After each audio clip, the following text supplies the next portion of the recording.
السلام عليكم ورحمة الله وبركاته. بسم الله الرحمن الرحيم.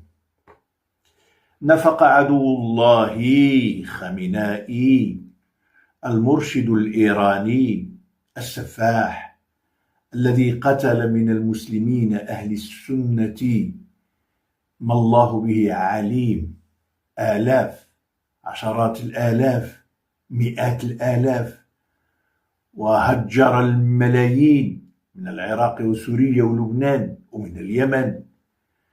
نفق عدو الله علي خامنائي مرشد المجوس، مرشد دولة المجوس، الذي اغتصب جنده كثيرا من حرائر الشام، والذي دمر وخرب بيوتا ومساجد ومصانع، وخرب أسواقا ومستشفيات ومدارس على رؤوس الأطفال وعلى رؤوس أهلها في الشام كله.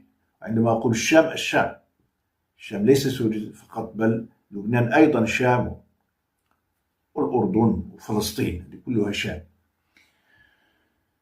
نفق عدو الله. هل أنا فرحان؟ إيه والله فرحان. هل فرحي هذا